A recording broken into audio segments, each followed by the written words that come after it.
Hi there, and welcome to the Skylight Books author reading series.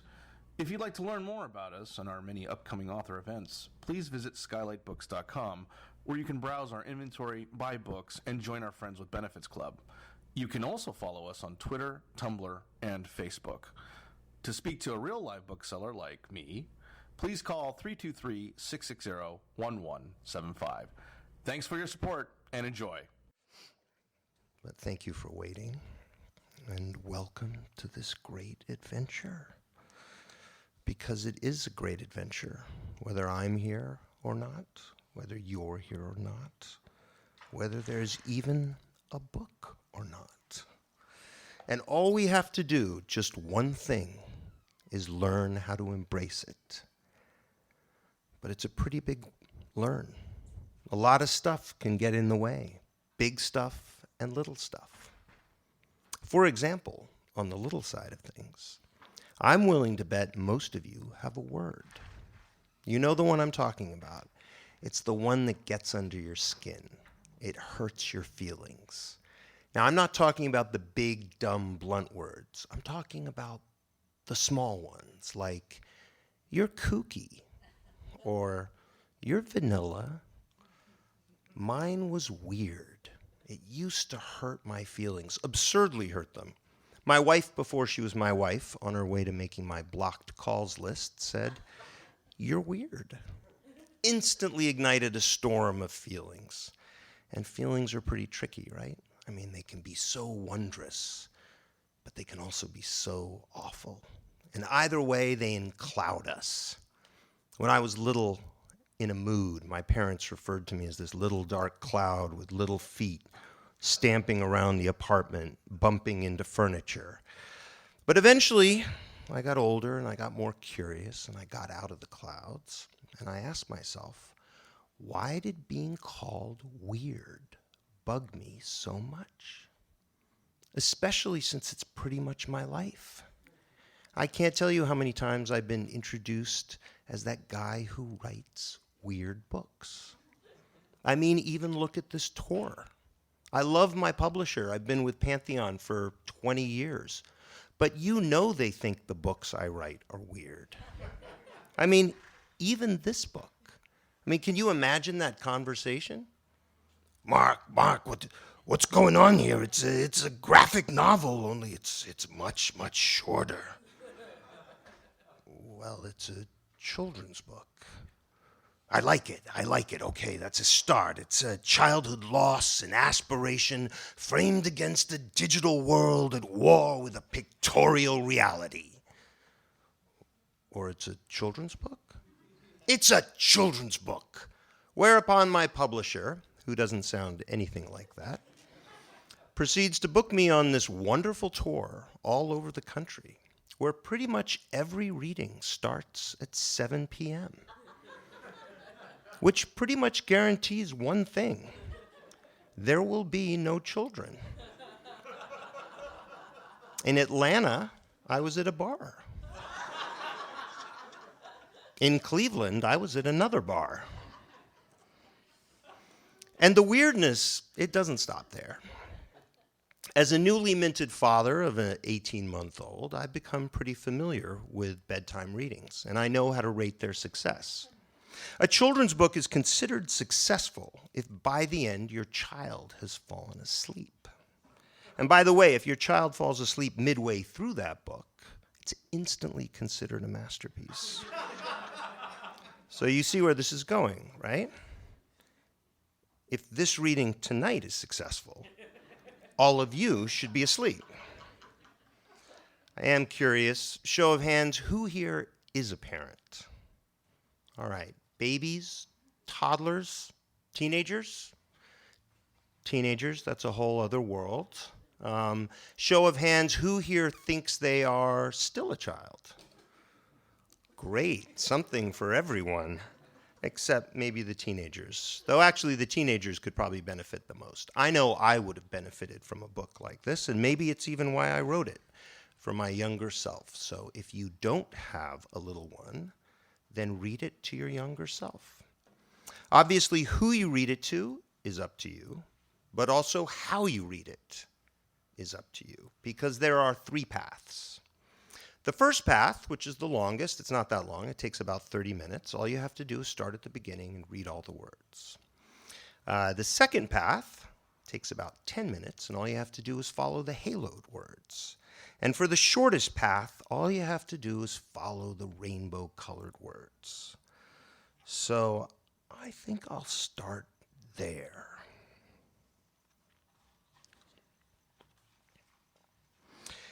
In a closet lives the little blue kite. Only he knows just how scared the thought of flying makes him.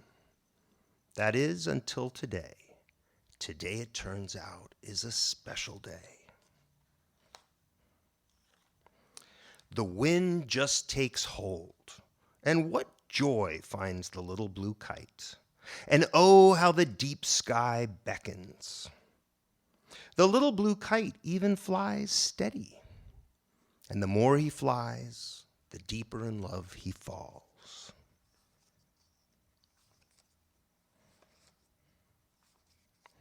You might say the little blue kite even tilts this way and that way with glee. Up through dangerous winds, up through roaring winds. How fast does the little blue kite rise? Away the little blue kite flies, higher than never before, free. The little blue kite flies over immense cities and slumbering towns. The little blue kite flies over great jungles and towering mountains. The little blue kite flies over burning sands and melting ice. The little blue kite flies over oceans wild with cyclones. Years and years race by, or so it seems, until the little blue kite realizes time no longer matters. Now some say here was the end. The little blue kite was lost. But as it turns out, here is not the end. The little blue kite still flies high above, returning again and again to a sky forever welcoming all of us to fly. Ta-da! Thank you. Pretty eerie. The whole book. Some of you are like, this is the guy who wrote House of Leaves? And it's true, it's a lot lighter. It's a lot easier, maybe. I mean, it's just about a kite that's afraid to fly and overcomes his fear and then soars. And maybe there's a little trickiness learning to follow all those rainbow-colored words. My little daughter happens to love all those intervening pages, all the fluttering motion, lots of contrast, lots of color, lots of action. In her words, dick-a-bow, dick-a-bow, dick-a-bow. Do a day, do a day, do a day. Ooh. Now, I realize one or two of you is not fluent in DECCE, so I will translate. Something like, hey, what are those? I like pages. Can I eat one? Hey, I'm pooping. Again.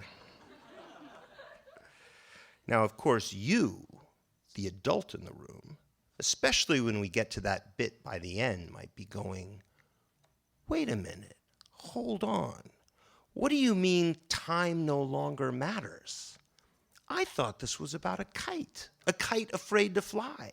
How did we suddenly jump to time no longer matters? Fair enough. But before we get to time, I have to tell you about the mud. 3 years ago, I got married, finally. I didn't think it was ever going to happen. And suddenly I was about to walk down the aisle at midnight. A midnight wedding. Kind of weird. And I should say that my wife, after she called me weird, admitted to being a little weird herself. So a ceremony flanked by darkness seemed to make perfect sense to us. By comparison, my bachelor's party started the preceding day at the raucous hour of 10 a.m. My friends picked me up and quickly handed me over to a stranger who led me into a dim room with gray tiles on the wall, cramped with steam. And he said, "Take your clothes off. Not some of them, all of them." And then he pointed to a big tub filled with mud. He said, "Now get down there and get dirty." And you're going, wait a minute, doesn't that sound like his publisher? What's going on? And a couple of you are going, holy smokes, is his publisher Bernie Sanders? So let's just agree that I won't do any more voices tonight. So I decided I would just rest on top because the mud was that thick. It was also extremely hot. But then I started to sink, and it was kind of intriguing until it became kind of awful. And then there was this vague moment of reprieve when I stopped sinking, whereupon the attendant came over with more buckets of mud, which he proceeded to dump on top of me, burying me alive. I thought I was burning up, blistering, I was certain. I was getting harder and harder to breathe, and I realized I was about to have a real panic attack. Now, it's true, it may have had less to do with the mud and more with the fact that I was getting married, that I was leaving one half of my life behind on behalf of another, on behalf of others. Having meditated for many years, I resorted to those techniques. I closed my eyes, I focused on my breathing, and suddenly I saw blue. It was blue like the sky, but it wasn't the sky. It was a blue kite, but it was so close to my face that I could only barely see the edges. And then slowly it began to rise. And it was the strangest feeling of being both connected and at the same time in the process of disconnecting, of feeling heavy and burdened, and yet at the same time in the process of getting lighter, of feeling comforted, and yet at the same time in the process of being abandoned, which I think is a good place to return and reconsider our little blue kite. Because after all, who is flying the little blue kite? So I'm going to read a piece from the Long Path. And for those of you who want to follow along, it starts on page 22, about halfway down. Kai often surprises his family with flowers, lemon cake, or a black and white box filled with figs. For no particular reason either, except that Kai loves his family, and Kai's family loves him. They love his honesty, his loyalty, and of course his compassion. They love having him around as much as possible. Kai's friends love him in much the same way. They praise his generosity and are grateful when he helps them through their heartaches.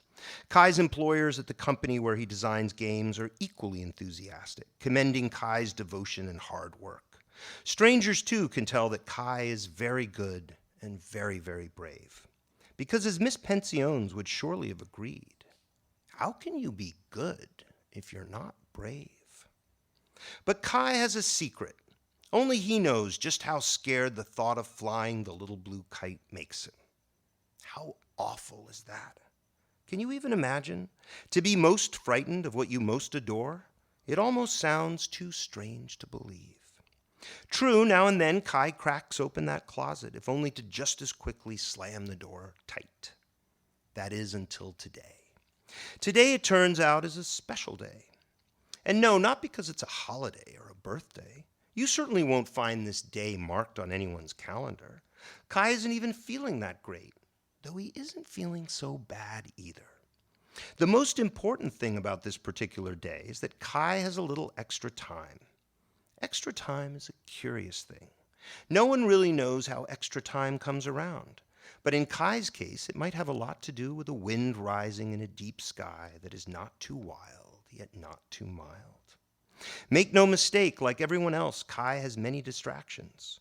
But one advantage of endeavoring to have gentle thoughts is that distractions are no longer important enough to do away with extra time. When Kai gets home, he hurries straight to that closet. His family is sure surprised to see him hurrying so, but they are even more surprised to discover a closet in their home that no one had noticed before. Kai throws open the closet door and scoops up the brown paper bag. The sight of the little blue kite inside takes Kai's breath away and blurs his eyes, though Kai can't say why for sure. The same is true for the little blue kite. Very gently, Kai lays out all the parts on the floor. Then he spreads wide the fabric, which he calls a sail, and inserts the spine. Finally, he unfolds the long blue tail. Only when Kai gets to the handle shaped like a big bee, which was once upon a time carved out of the wood of a fallen ash tree, and later spooled with countless loops of the finest silvery thread, only then does Kai pause. One end of the thread is lost at the heart of that big bee, while the other end dangles free, ready to be tied to the sail. But oh, how just that loose end overwhelms Kai. He at once remembers his two greatest losses, his kite of spectacular color, and of course the disappearance of Miss Pension's. Kai has to step away, leaving the little blue kite just lying there, unassembled, unfinished, abandoned on the floor. Now, I expect some of you might snicker at Kai's silly and, well, yes, perhaps exaggerated reactions to a little blue kite. But let's agree that snickering isn't nice, especially when it concerns someone else's fear. After all, who hasn't, in the grip of fear, felt certain that their fear was beyond questioning? Whether it concerned, say, a fragile daddy longlegs weaving a messy net, or apprehension before a crowd of open-hearted folks waiting to hear you speak, or how the dread of a dark closet might make you avoid altogether certain hallways in your house. And this last fear can go very deep because there are so many different types of closets. We have all fallen prey to fear, even if all our fears look different, especially the little ones. And when it comes to big fears, like, for example, an immense monster too immense for any one name, how can we begin to face that if we can't handle the little ones? Recently, I went to let in my Tai Chi instructor. "Don't open the gate, Mark," he said from the other side. Now, if you've read a little about Zen, you know that the gate is a charged encounter, especially in the koans. So I was like, whoa, is this one of those profound lessons whereby if I open the gate, I substantiate the gate and therefore impede my progress? But I wanted to see my friend, so I failed the lesson, and I opened the gate so I could have my lesson. And there he was, cautiously pointing out an enormous spider, hanging by the latch just a couple of inches away from me. And I was like, "Oh, this is Esme." And he looked at me. "You name your spiders?" I know. Weird. In fact, we have 3 hanging around our back patio: Esme, Picasso, and Pollock. They're all female, they're all huge, and they're all orb weavers. They make beautiful nets that catch all sorts of bugs that are far more likely to bite or sting me than they are. I've learned that they're timid and tidy and even gentle. They also only live about 12 months. So we're at the end of their lives now, and it's been a pleasure getting to know them. I've discovered that they're kite flyers, too. When they want to start a net, they wait until the breeze is just right and release this thin stream of silk which rises up and attaches to a tree branch. So how many here are scared of spiders? All right. And how many are irked by spiders? All right. Well, yeah. Irked is code for I'm afraid to say I'm afraid, but it's okay. But how did we learn to be afraid of spiders? Who taught us to revile them to the point that we could even kill them with impunity? And why? Because of the way they look? Because they might sting us a little? Because they have 8 legs? Now, I'm making a very, very big point out of a very small, almost nonsensical fear. Civilizations, cultures, and languages are particularly adept at manufacturing and perpetuating dangerous fictions that can make another's life worth less. Now, admittedly, languages can also create beautiful fictions that positively realign our relationship to others. For example, consider naming your spiders. But never forget that language is a creation, that even the fear you experience is a creation, that thinking itself is a creation. Basho, the great Japanese haikuist, wrote, "There is nothing you can think that is not the moon," which is to say that like the light reflected off the moon, everything we think is at best a reflection. Cormac McCarthy put it more darkly: the world has no name, which doesn't mean it's awaiting to be named. It cannot be named. In order to embrace and enjoy this great adventure, it is paramount that we never mistake what we think for what is. Of course, getting to that what is the tricky part, but it's also what's at the heart of this book. So for this last section I'm going to read, we'll start at the beginning and take the middle path. And this time we'll follow the haloed words and the rainbow-colored words, and let's see where that goes. In a closet lives a little blue kite. Once upon a time, there was another kite. Little Kai loved this kite. Little Kai flew this kite so much its newness quickly faded. Branches of majestic trees tore the fabric. Kai lost count of how many times this kite smacked into the ground. But Kai never quit, until one day an awful thing happened. A great roar split the sky and the thread snapped. For little Kai, it was as if an immense monster, too immense for any one name and hungrier than all the emptiness that haunts the space between all the stars, had devoured his spectacular kite. Not one itty-bitty shred survived. Kai had never felt so devastated. To lose that kite was to lose joy itself. Fortunately, at his new school, Kai had a teacher he liked very much. Her name was Joy Pensiones. One day, on one particularly gray afternoon, Miss Pensiones asked Kai to stay after class. Miss Pensiones reached beneath her desk and took out a brown paper bag. Kai peered inside, and oh, how his eyes widened when he saw the little blue kite. But Kai never saw Miss Pensiones again, nor did he ever find out what happened to her. The next day, she was just gone. And then for the second time in Kai's young life, there appeared that immense monster, too immense for any one name, and hungrier than all the emptiness that haunts the space between all the stars. Only this time, instead of a kite, it had devoured Miss Pensiones. Little Kai was so sad. He didn't even want to go flying. So you know what he did? Kai just shoved that brown paper bag to the back of his closet without a light. Weeks slipped by until weeks became months, and eventually months became years. Some might have sworn that Kai had forgotten the little blue kite altogether, but they would have been wrong. Now, before we get to Kai's great adventure, let's see how he's doing all grown up. Kai is very kind. Kai loves his family, and Kai's family loves him. Kai's friends love him in much the same way. But Kai has a secret. Only he knows just how scared the thought of flying the little blue kite makes him. That is until today. Today, it turns out, is a special day.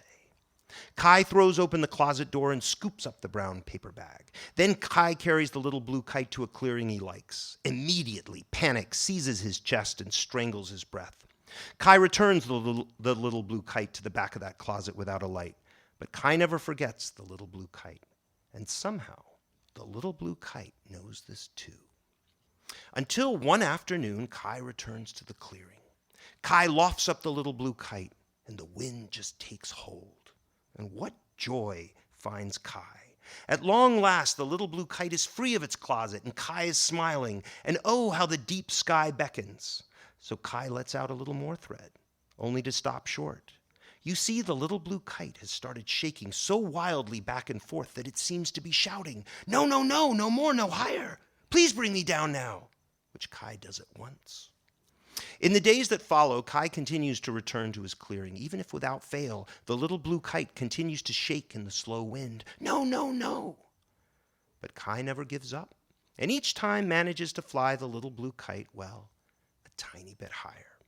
Now and then the little blue kite even flies steady. Kai just loves flying the little blue kite, and the more he flies, the deeper in love he falls. Kai never stops freeing more and more silvery thread, and the little blue kite finally does manage to fly as high as a very tall evergreen, though no higher.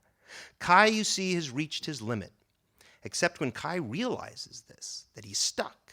He screws up his courage and frees one more loop.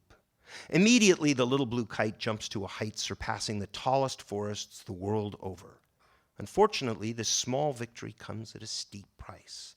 The little blue kite shakes so violently as if not only to shout, but this time scream, "No, no, no, no more, no higher. Please bring me down now." Kai almost gives up. But then he remembers his old teacher, Miss Pensiones, and just the thought of her quiets his heart. The wind, though, doesn't quiet, growing stronger and louder and ever more dangerous, which makes Kai want to cry and drag the little blue kite out of the sky. Kai's fear escalates so quickly then that he's sure the thread will snap.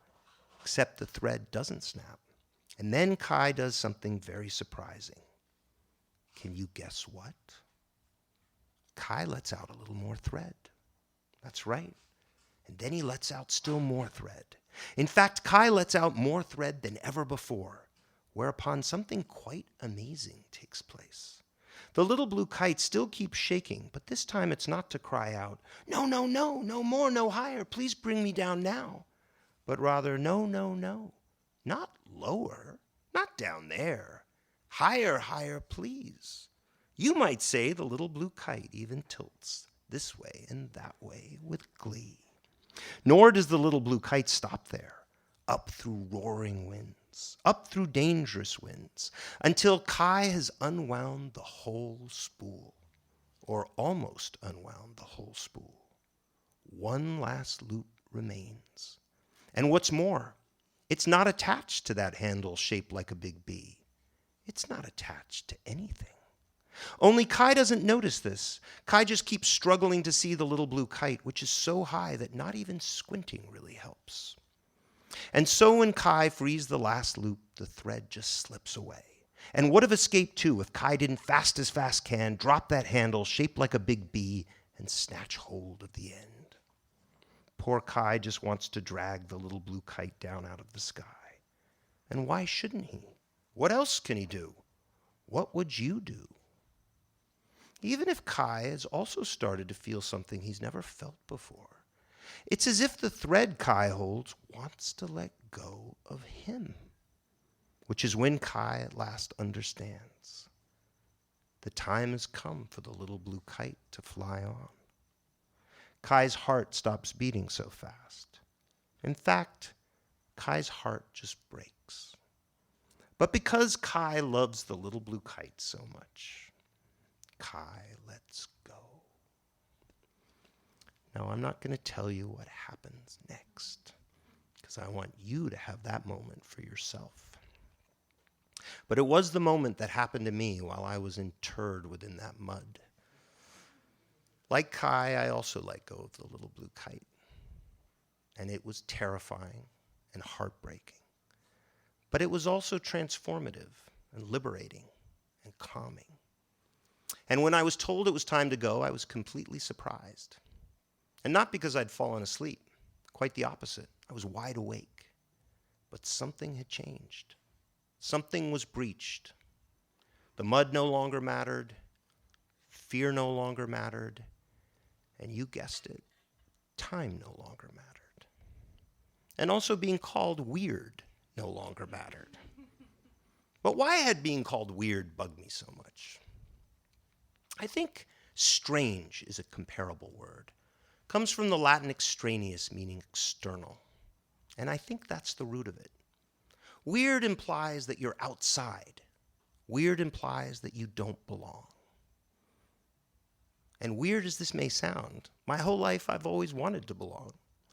When I was little, my family moved around different countries, different cities, different socioeconomic states, where I always felt that I never belonged. But what was I ever outside of? Only that which we are all only ever outside of, unless, heaven forbid, we're enthralled. Powerful fictions, whether they're tribal or national, economic, religious, racist, queer-phobic, gender-biased, human, you name it. Alan Watts put it beautifully. You are not born into this world.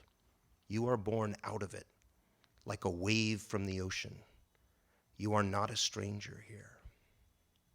After all, we are all comprised of particles that are already billions of years old. And yet, how often do we recognize ourselves so insufficiently, so sparingly, and in terms we had no hand in writing, let alone creating? Access to what is beyond fiction, to what is, to what lights the moon, to this great adventure, is what this book seeks to give you and whoever you share it with. May your kites all soar, and when you're ready, may you have the courage to let them go. Thank you.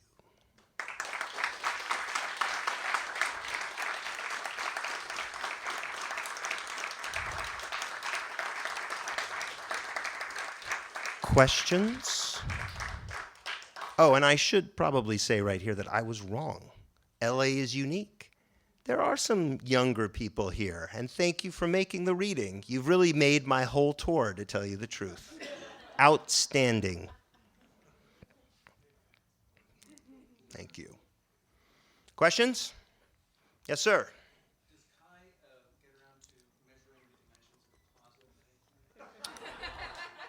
The question is, does Kai get around to measuring the inside of his closet? Absolutely not. Yes, sir.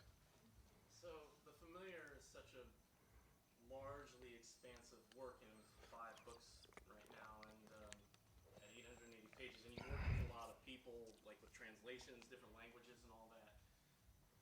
What was the writing process going from that series to The Little Blue Kite, which is a much smaller work and just this much more concise?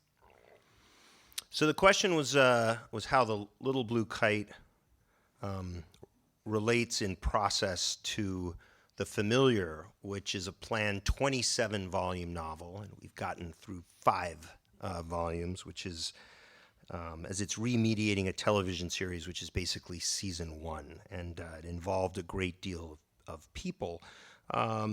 Well, The Little Blue Kite is many things, and what I wanted to share with you tonight is this just pivotal experience that I had that allowed me to sort of behold things in a very different way.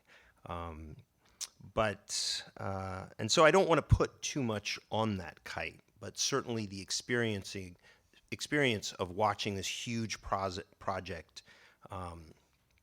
get paused was enormous. And though actually I realize I'm in a town where many people have worked on series that get paused, so I am at home. But I think the process for The Little Blue Kite, as it pointedly illustrates, is about how to let go of those things, how to sort of dismantle those things and realize that something still remains. That's the curious part, the letting go of these structures and these systems and these routines and these futures and these fictions and these plans, doesn't necessarily obliterate everything. It actually can liberate something. But it's that something that becomes very sort of quantum. It becomes very difficult to define, and yet it's vibrant and full of energy and alive. Yes, sir. Okay, so in the sense that, House Please was a remediation of film, 50 Years Sword was on Campfire, Ghost Stories, Early Revolutions was music, The Familiar was on television. Would you say, sort of in the context of your broader body of work, that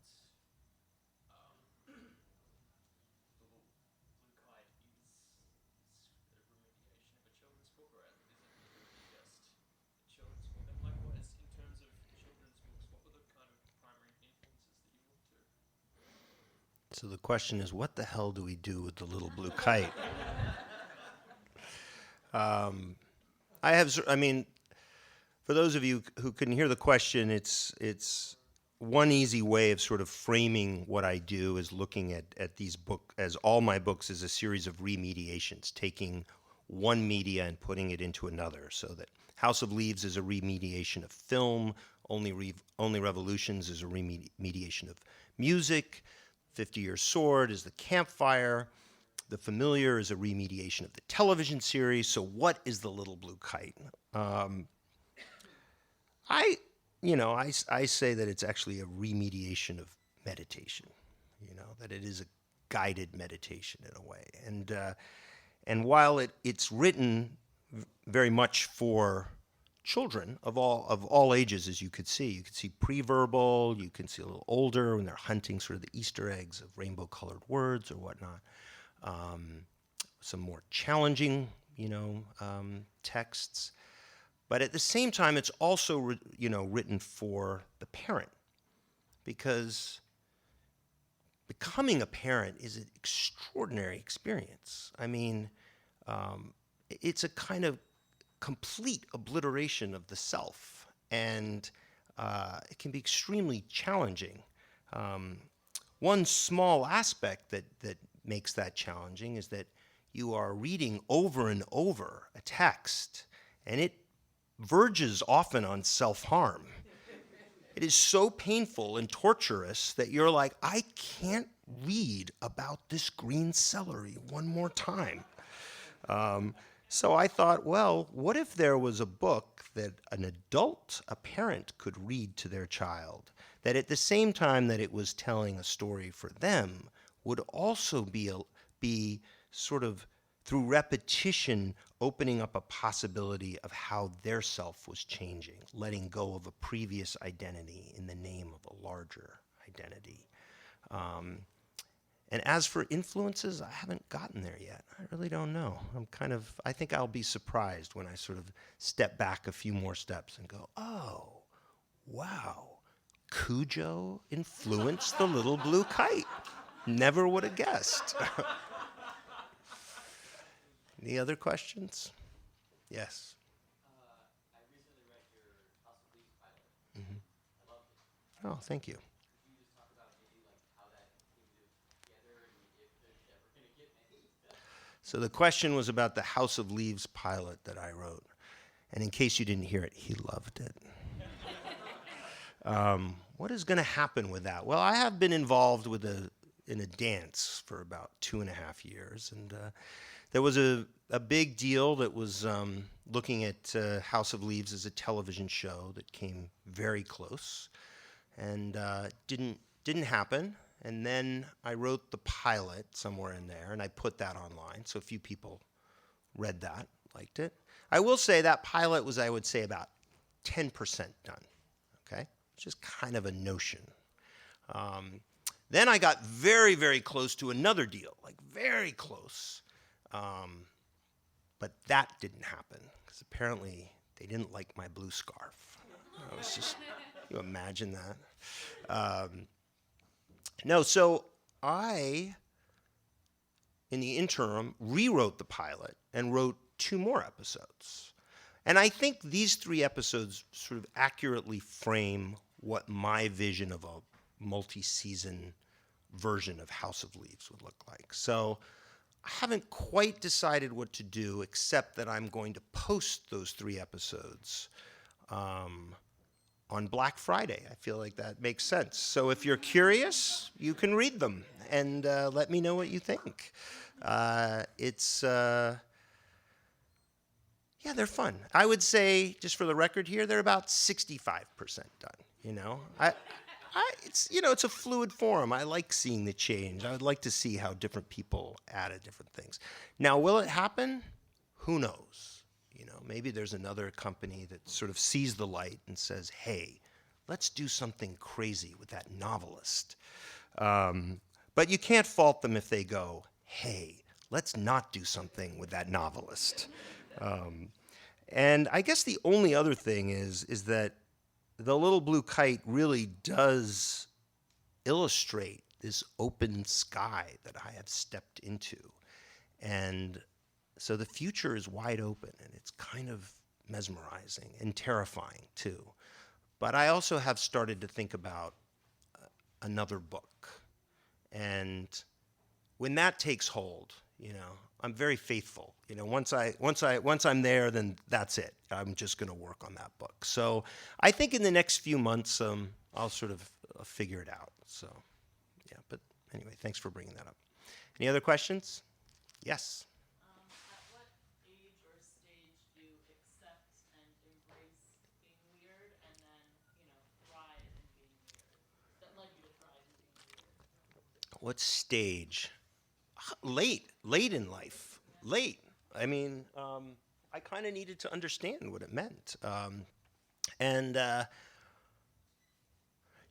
think your question it's very interesting because it's at what stage did you accept being weird and then start to thrive in being weird, right?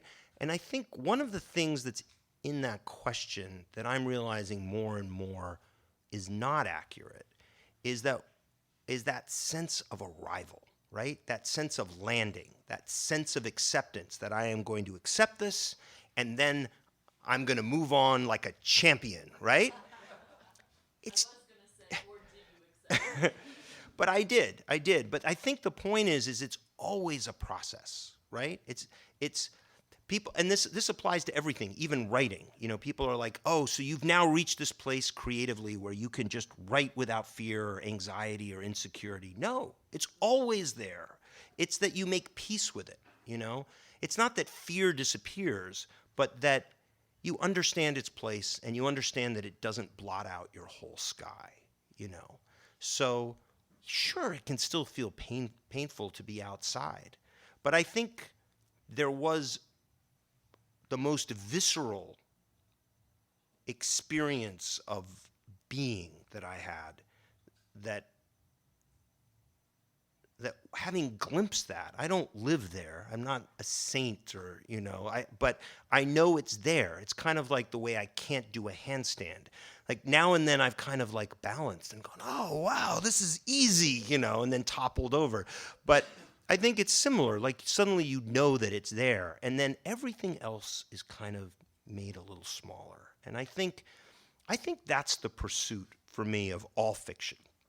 All fiction is about bringing to mind that everything that we think, everything that we construct is a fiction. Now, that teeters dangerously on a kind of nihilism, which is I can't believe in anything. But that's not it. Actually, what happens is you suddenly realize and yet this world is here in all its vividness, in all its forms of inspiration. And it's energizing, It doesn't mean the hurt goes away. It doesn't mean that you always feel included, but it does make you see that you are living under a sky that's so immense that whatever difficulties you have will pass and whatever goodness you're going to experience will come. I guess it almost sounds like faith, doesn't it? Questions? Yes, sir. You next. So a couple of quick things. I noticed that you like to torment game developers for some reason. Okay. All right. Have you ever taken a hand in trying to develop a game, and if so, could you tell us a rule from one, or one that you would like to play?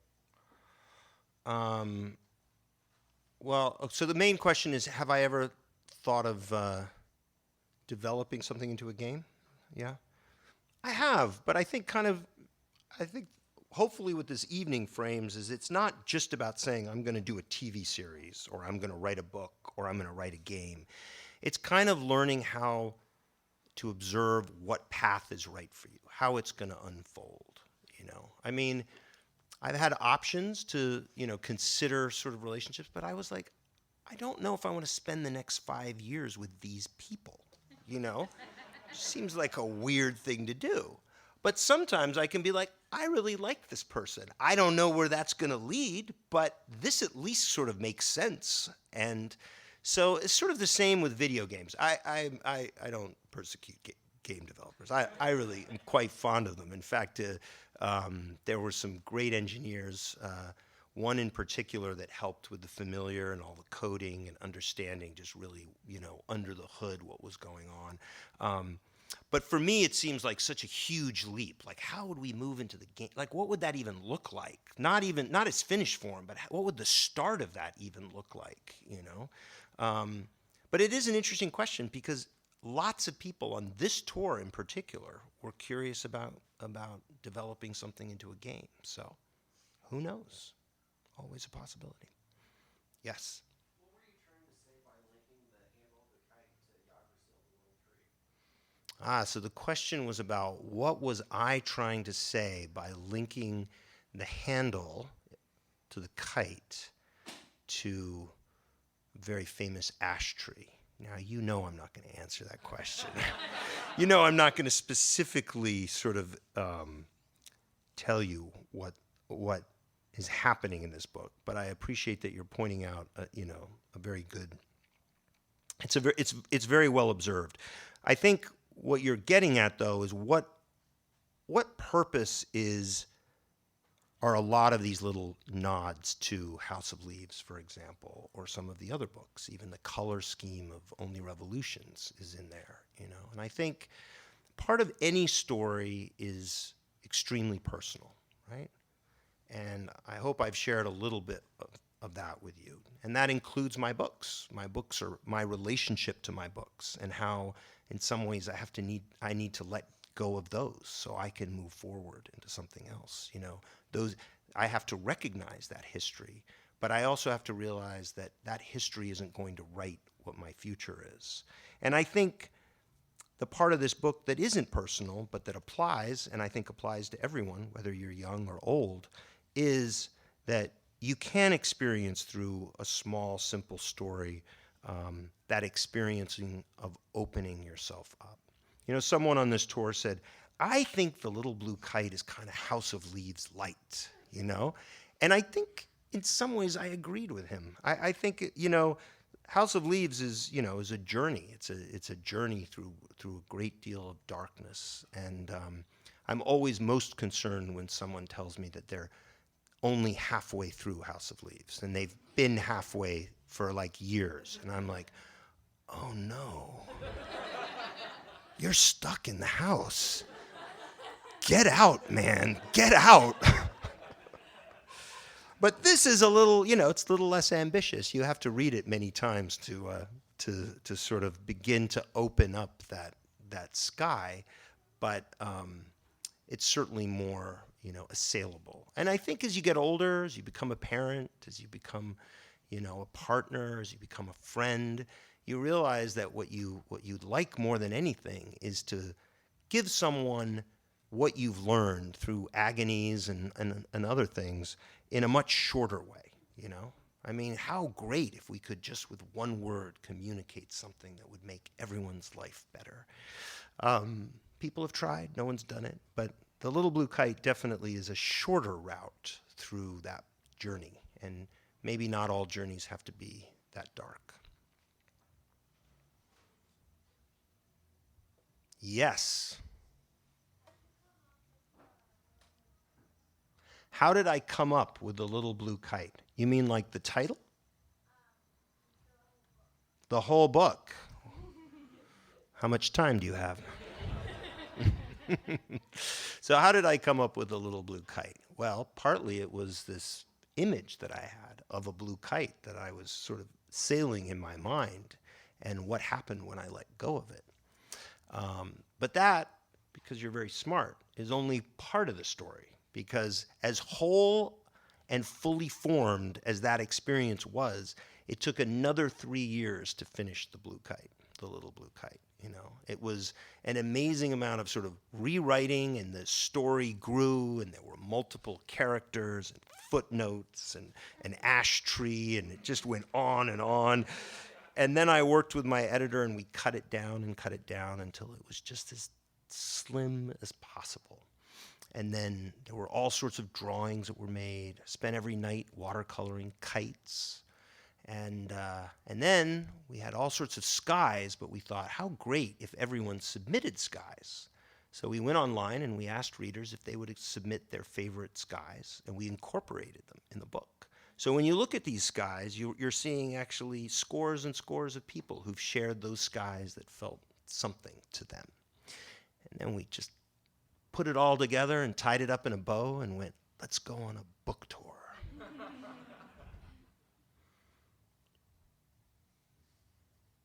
Are we done? Someone in the very back. There you go. Thank you very much. I'm just curious, with sort of a multi-path story like this, do you kind of work out from the simplest story? Do you come at it from the most detailed and work inward, or is there a pattern? Right. How did I develop the three paths? I think the way it is it's like when you start something, it's just this thing on paper, right? And you kind of are moving the words around in a way. But I think as you live with it, and that's certainly what happened with this, you realize it leaves the page. It becomes this story that's three-dimensional for you. And then you put it down, in its various ways. And you're like, well, I want this to be there, but I have to cut that out, et cetera.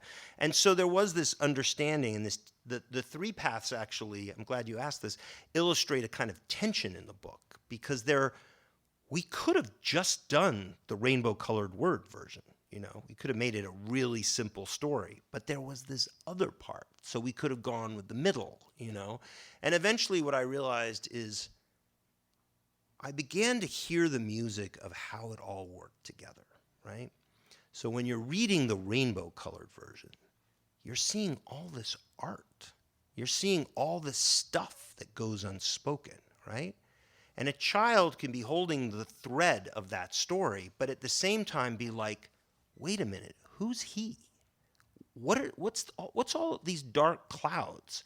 And that's often how our life is, right? We construct even these simple narratives like I'm gonna go to the grocery store, I'm going to school. And yet how much stuff do we pass? How much stuff do we move through? Lives that are positively changed, and also just lives that are on the edge of tragedy hanging by a street corner. And yet we pass through these things.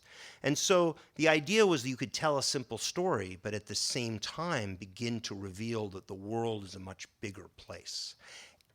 Now the other way works too, where you're reading the long version, more intricate, and yet at the same time you can also feel like, but there's also something really simple here too. And I think it's the music between these two forms that is sort of exciting and different about this book, I think. So it's not something that is, it's not like a concept that you just follow through on. It didn't start there. It just started with this experience of the self, flying a kite that may be the self. And how do we tell that story? One more question, and then I'll sign books. Sound good? Who's up for the challenge? There you go. Now that you've made this experience you have tangible for other people, do you feel Hold on, let me paraphrase. Now that you've made history with this book. Thank you. do you feel like another level of release and catharsis putting this out? Oh, wow. Personal. Do I feel another level of release or catharsis by putting this book out? Gosh, what do I feel? Tired. I've got to go to counseling with my car. Everyone in the audience is wide awake. Yeah, there's a kind of melancholy. I wouldn't say catharsis. There's a mini catharsis. Every time I read that moment when Kai lets go of the kite, it affects me. I mean, it's just such a profound, important feeling. And then what follows next is, I know to be true, that's where the great adventure starts. It's not where it ends. And so So for me, it's not so much of a feeling as a kind of here-ness, I guess. I'm here. This is it, and how exciting that is. I get to be with you tonight, So I don't know what to call that. Let's just call it the Little Blue Kite. Sign some books, all right? Thank you very much. Where do you want me to sign?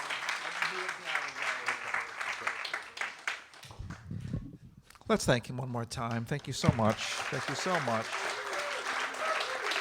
And we love that blue scarf. We love that blue scarf. We do. We do.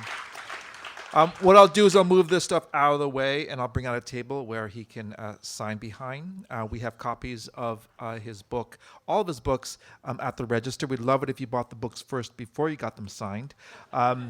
Yeah, really, we would. And then if you can line up to my right to games, mythology, young adult graphic novels, that'd be awesome.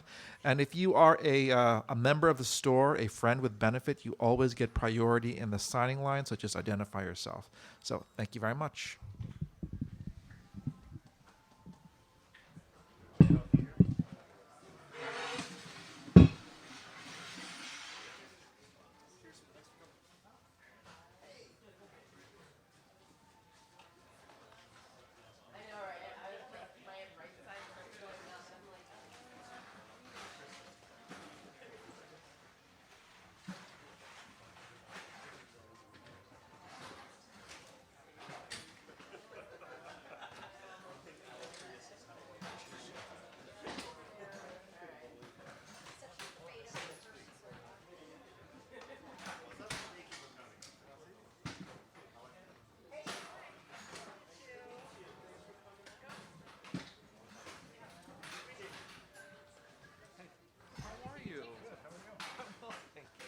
You know this guy? Joe, thanks for coming.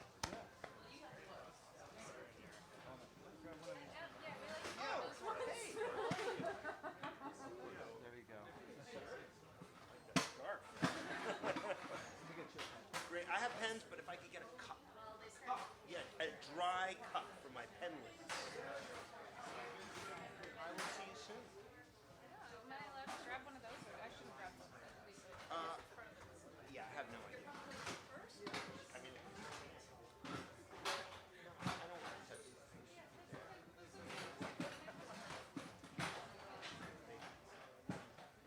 Soon? That's what I need.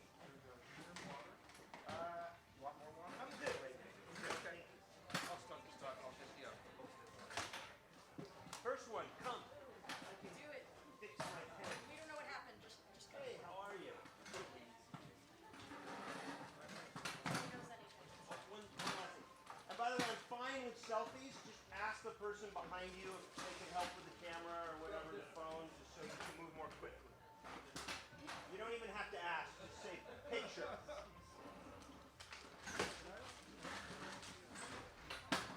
Excuse me? Yeah, of course. What is your name? Yeah, no, I'll sign it. Of course. Let's start there. Do you want me to make this out to Marty or just the signature?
All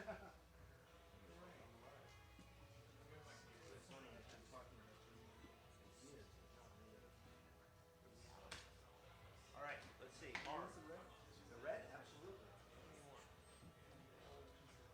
Right here.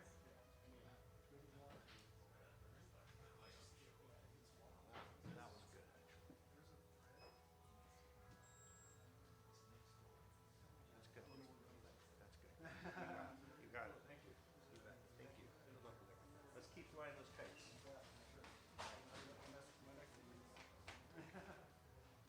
Hey. I don't really read much, but I read this 2 summers ago, and I haven't liked any of the books I've picked up since then, so I've just been reading that over and over again, so it's slow.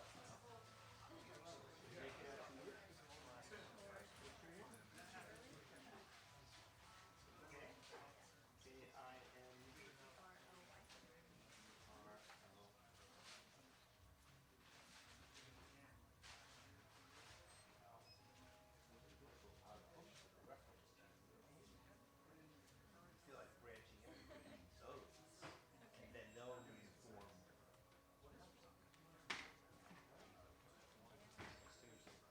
Hey, how are you? Thanks for waiting in line. I still think fondly of the tours. How are you? Good, good. Still there. Still there? Making gigantic pieces of art. You know, it's so weird. I was a Elmer visiting professor at the American School of Architecture. Oh yeah. I went there for a week. What I had to say, you know, but are you finding satisfying work still? Yeah, yeah. Most of it. So you get into deep diving projects. What you did? Last time you were working on the Facebook. Facebook. That's right. Is that Yeah, done? Or it's done. Pretty much. Yeah. We did 2 buildings for them.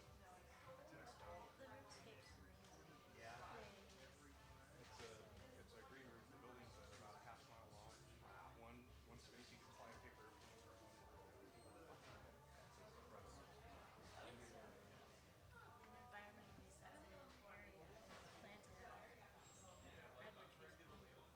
Redwood Yeah, we trees? have redwood trees Wow. in the courtyard in the middle, and then it's got oak trees across the roof. It's got it's about a 15-acre roof with about 4 feet of soil on it. It's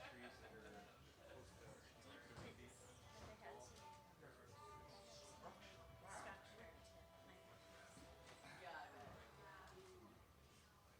Where is it again? It's in Menlo Park. Congratulations. Are you working on something just as fun? Right now, I've got 3 smaller, sort of smaller projects. One is Wolfgang Putt's restaurant. That's also happening with the old Gladstones. Oh, that's right. Oh, that's a great, that's a great place, Yeah. right? Yeah. Views and everything. Yeah. That's wonderful. Yeah, so they're getting it a coastal commission from, so that was made to see what actually happens there. And then a mixed use project, Sunset and Crescent Heights. Oh, yeah. All right. We have to make it a challenge. And now that I'm not doing it familiar, I do have more time. So I am a dad, so that takes. But I'll find you on Facebook. Yeah. Thank you for coming. Thank you. Pleasure. Good to see you. Hey. How you doing? I'm doing well. Good to see you. Nice to meet you. All right. I'm doing great. Yeah. I didn't get to make it to your last tour because I was living abroad. So I asked Where my were you sister, South Korea, actually. Yeah. So she came and with all of my giant stack of your books. So thanks for signing them. Yeah. What's keeping you busy these days? Well, I'm kind of doing a double job thing. So I do editing for film, and then in the meantime, I'm doing some substitute teaching. Oh. Yeah. Well, that's great. Yeah. I was working in kindergarten today, so I was kind of like, oh, this is very like, oh, I could totally bring this. I'm working tomorrow, so maybe Do I it. will. Yes. I have one quick favor. Yes. Sorry. I drew this card. I was wondering if you might just inscribe something, anything in this section, anything.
social media. It's out. Yeah. Thank you very much. Hey, how are you? I'm good, thank you. How are you? How's your night treating you? Very good. Pleasure to get to meet you again.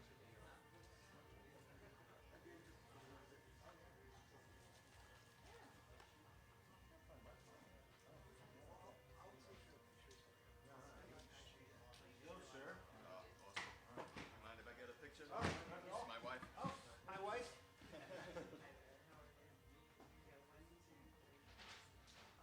Thank you, sir. Safe Bless you. travels. You bet. Hey, Hello, sir. how are you? Hey. How are you? Good to see you. Yes. I'm trying to place your name. I'm Turkish breakfast. That's right. I know you. Sina. Is your Yes. hair's blonde, right? It's, and there was a horse. weird mistake. Horses. Yes. How are you? I knew it. No, your blonde hair was throwing me off. It's throwing me off too. You know, House of Leaves put out by Turkey came out in Turkey. Yes, and I actually did I not? I think I emailed you if you wanted a copy, and then you were like, I have a bunch. Yeah. Because my mom bought it for me. I was like, I have two. I And can then bring you one. And I finally saw the documentary on The cats, the yes, symbol yes. we had talked about. I'm so glad you did. It's my sister from another mister, but she's a very close friend. Oh, we already said this. How are the horses? They're good. I'm I was, dancing uh, mostly off of them. I was in a state on this date, so I don't remember that. Whatever. You missed the Suck horses? it again. Why not? They're That's there if I hilarious. need them. Thank you.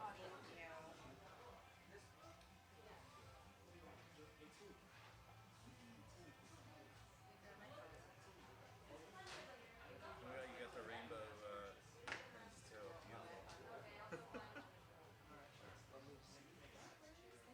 Come here. You saw Chris, saw right? Chris. Yeah. I was sitting next to him, and it would be great to get drinks with him or a Turkish breakfast at some point. Turkish breakfast. Yeah, That let's- guy can get up early. He can do that. Well, I'll email you at some Are there point. any new places? I never heard the end of this Turkish breakfast. Wait, what was it? We went to. Did we go to? No. What was it on? Third Street. Mama's.